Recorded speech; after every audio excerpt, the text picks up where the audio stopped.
So I like when we have people to introduce that I don't really have to introduce. I can just say, hey Maggie, that's you. Awesome, Maggie. All right.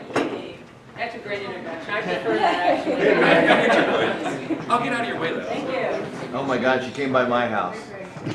Yeah, so I wanted to do a little presentation about hoarding. I'm not a complete expert. I'm working on learning more about it.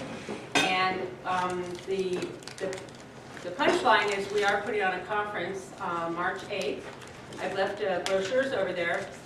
So if any of you are interested in learning more, we are partnering with the county to, I got a grant from the county to do some education to start dispelling stigma around hoarding, because, you know, we joke about it, and we've seen the show The Hoarders, which is pretty authentic actually in terms of what they're seeing and what we see, but it's a disorder. It's not something people do on purpose. It's not something they enjoy. It's a very stressful thing for families. So I think we can help people more if we all learn more about it and understand it and see how we can help people. So with that, I'm going to give you some background.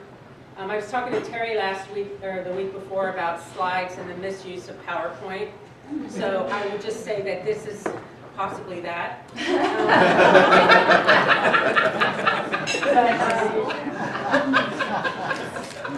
But so be it.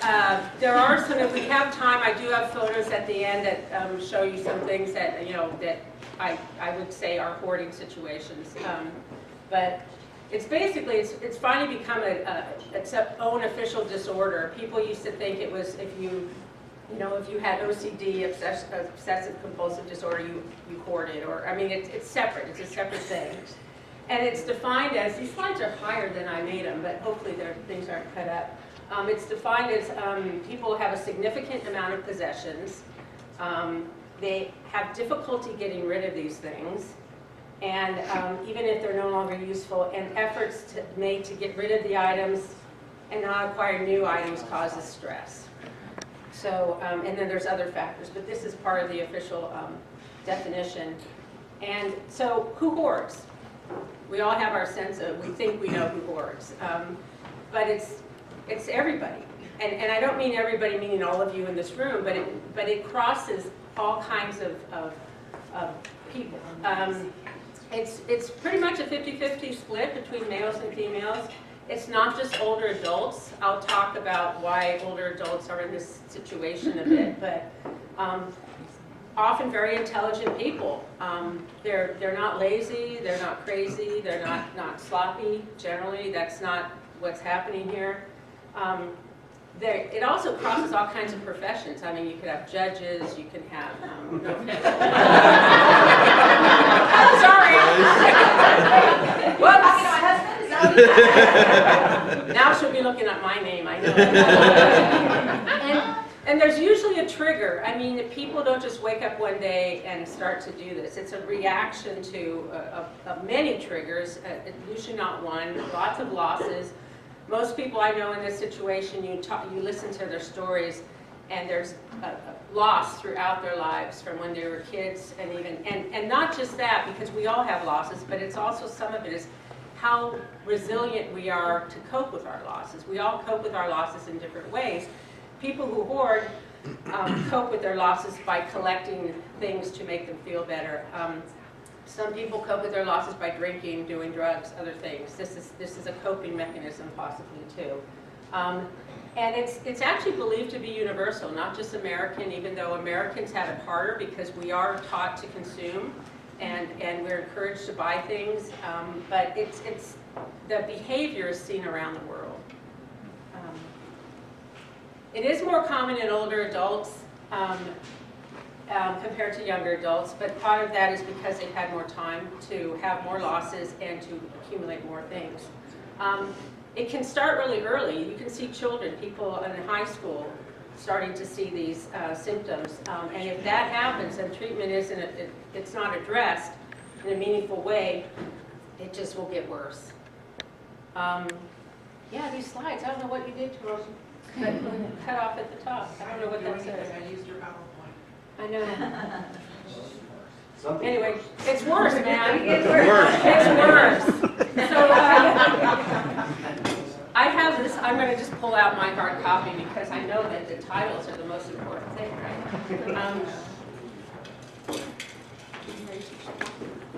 It's worse. It's worse. It's just worse, trust me. Good job having a backup. Well, you know, we never know with this thing. Did you just point at me? That way. No, what that says is, let's go back, it says aging makes it worse. Okay, so because as we're aging, we have other things happen. We have multiple losses. We can have physical illnesses, disabilities that just make it hard to physically remove things. And that doesn't mean you hoard, but if you already hoard and then you start having that, it's going to just exacerbate it. And we have that natural accumulation of things over time. You know, your family members, your parents pass away, you get their stuff, you know, it just, if you're not moving it out and just moving it in, you're going to have too much stuff, even if you don't hoard.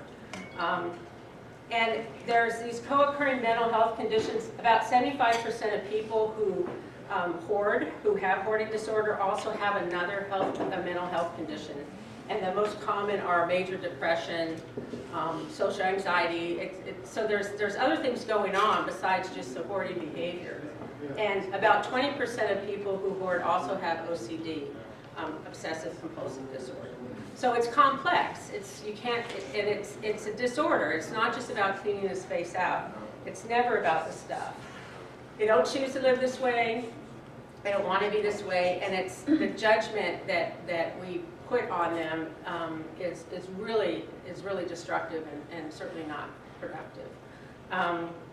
So the mind of a person who hoards is, oh, this is scary.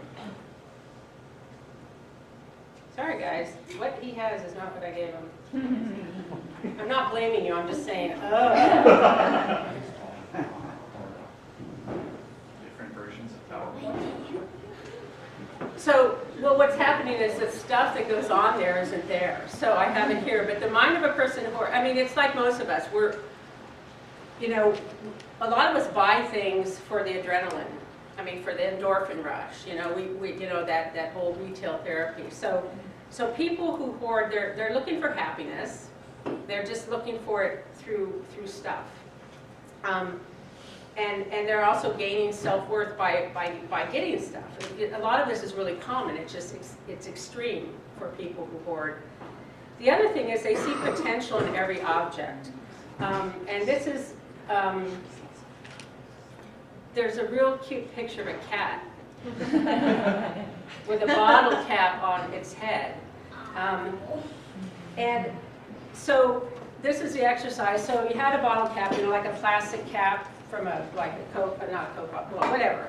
So take just take a minute and you know, talk to each other. I'm going to have to bring you back, so don't talk too long. But think about what you could do with a bottle cap.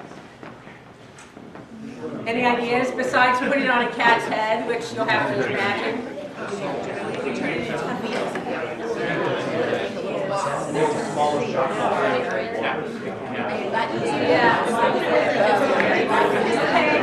All right, so guys, give me shout-outs and answers. Wheels. What? Wheels, what else? Drinking game. That table one. What else? Any other ideas? Tiny hockey puck. Tiny hockey puck? Sure. Sure, okay. Why not? How about a cookie cutter? Make little cookies. People who hoard tend to be very creative, and they can look at a bottle cap and they could actually save it because they might be able to use it for something. Or they'll save it because they don't want to throw it out because we don't want to waste things. We don't want to, and so that makes it really challenging, really challenging. So we're going backwards. That is a cat. Yeah, it's so cute. Yes, It is such a cute cat. I like that cat. I am going to send Joyce a picture of the cat with the bottle cap, so she can recognize it. We can recognize that cat next week. Trust me, it was really there. So the thing about hoarding, the other thing they're discovering is the brain works differently. People who have a serious hoarding problem, they've done functional MRIs, and how the brain lights up, where it's supposed to light up, is different when they're doing certain things. Like if they're having to deal with making decisions about their stuff, their brain overfires because it's anxiety producing. So it's not just a behavior. It's also they're seeing connections in how the brain works. And it's you can see it. It's like their brain is either overactive or underactive. So there may be things that you and I would notice that they might not see, and they may it doesn't bother them. They don't see it as a problem, or it's stuff that they're going to use. You know, I'm working with a woman right now who hoards food, and everything else she has is pretty disorganized, but it's the food issue. It's bottles and cans and everything, and that's her gig. And it's also fresh food sometimes, so things can spoil. But if she says, you know, well, I open the can, and if it's bad, I'll look at it, and you know, but I don't know if that's true. I mean, there's stuff in her house. If she ate that, she would die. But luckily, there's so much stuff in her house that she keeps buying new stuff, and hopefully she's eating the new stuff. But meanwhile, she will not get rid of these cans. And then she also has real problem filtering with attention, difficulty focusing. I can be in there for a couple hours, and I can get a lot done. She can spend a half hour standing there just kind of going here and there and being overwhelmed, not knowing where to go, or picking up an item and just focusing on cleaning that item. And she has all this stuff. Oh, I'm going to clean it. I'm going to keep that. I'm going to clean it. I'm going to clean it. And that's never going to happen because it takes her an hour to clean one thing. But she has all these ideas. She's very smart. She's saving stuff to make things with. You know, that's a project. That's a project. There's all these projects. It's like very creative mind.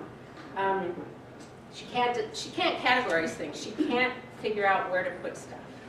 And then she has too much of it to begin with. So it's not just, it's having too much, but also not being able to organize it in a meaningful way. And that's, a lot of this they're finding is how the brain functions. Why hoard? It's the same reason we do most of what we do in life. This is just how they focus. They want to feel better. You know, they buy things to make themselves feel better. There may be a sentimental attachment. How many of you have stuff that belonged to somebody you love that you have no use for, but you keep it? There also feelings of identity. You know, we you know, how many people go out and buy a fancy car because it makes them feel like they have a fancy car? You know, we all do these things. It's just the extreme. And none of those feelings last. You know, we all know if you go buy something now and you feel great about it, how many of you the next day, you know, the feeling of it is not the same. And then we all do that retail therapy to some extent, except for Bob. He's downgraded. He's downgraded. Well, you know, what was nice is that no one said it. I was thinking, well, you're moving to Eureka, so of course you're downgraded. Oh. I live in Eureka. Actually, I live in Cutton. Barely. I'm on the borderline of Cutton and Eureka. I know better meth labs out there. I hope they have the nose up in the air. Yeah, yeah. So this also had stuff on it. They have unhelpful beliefs about their possession. They believe that they're responsible for managing these things, that they're responsible. They can't just throw these things out. They believe that they have to be perfect. They'll get it done, but it has to be done perfectly. So therefore, perfect is the enemy of done, right? And they believe that everything has a use. You don't throw stuff out. So clinical diagnosis requires not just the other things I said, but it requires that they collect a lot of things that even things that appear useless or of little value to most people. Stuff is so cluttered that they can't use the space as it was intended in their home. And that this items and this stuff causes them distress and problems in their day-to-day life. Which is true. This woman I'm working with, she's very stressed out by her stuff. She'd like to deal with it. She's having a HUD inspection today. She shouldn't pass that inspection. I've been trying to get in there to work with her. She's finally let me in little by little, and she hasn't let me into the real bad areas. So it's kind of like I'm working over here. And so, but we're building up trust, and I'm not a therapist, so I don't want to go down that road. People who have this disorder need therapy. They need a extensive long-term therapy. There's other factors that it can't be caused, their hoarding can't be caused by some other illness. And so there's a process somebody has to go through to diagnosis. So these are some of the things that are used to treat this, and what they found, this is kind of the order of what is most tolerated. Individual one-on-one, what they call cognitive behavioral therapy, which most of the therapists in our area know how to do, but most of them don't want to work with people who hoard.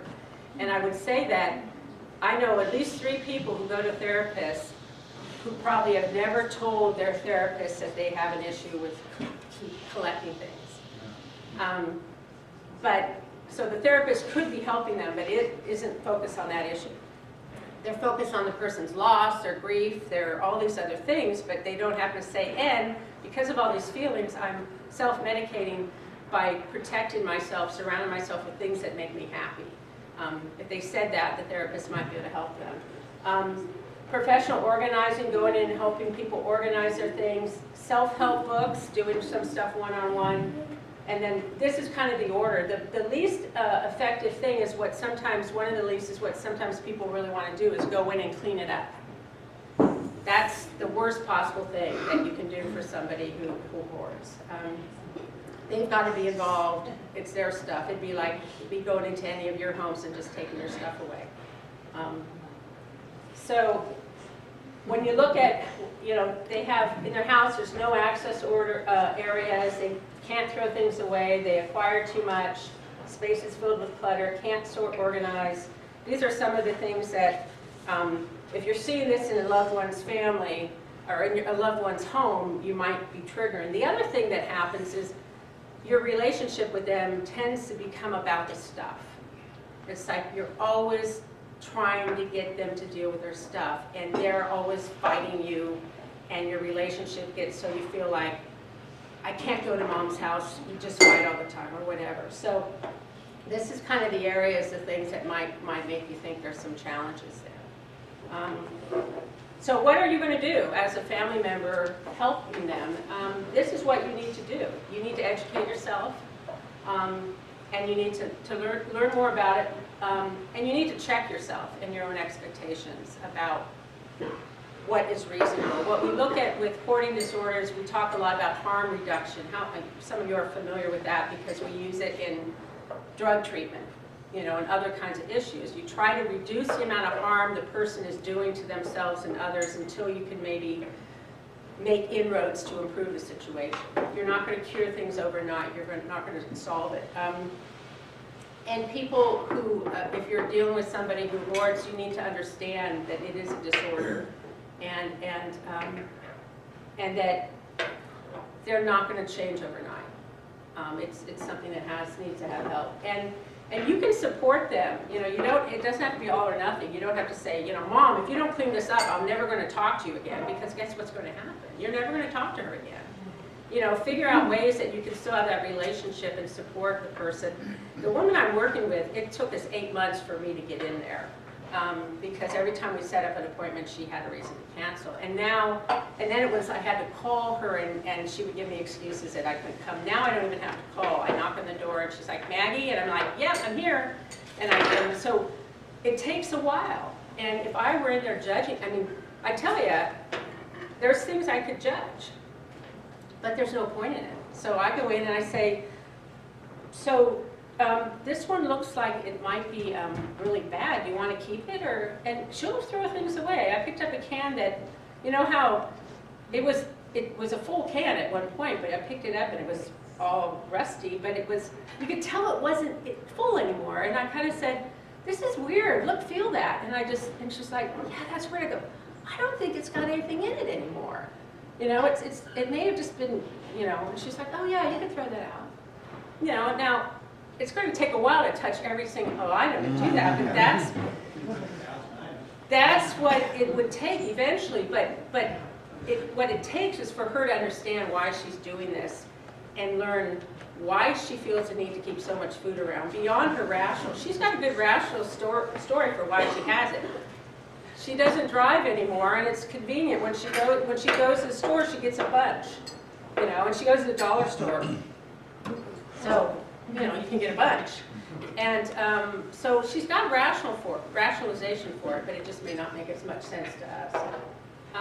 So here's about harm reduction, a little bit about what it means and what you have to think about. There's another blank pic. Oh, darn, that means none of the pictures are going to come up.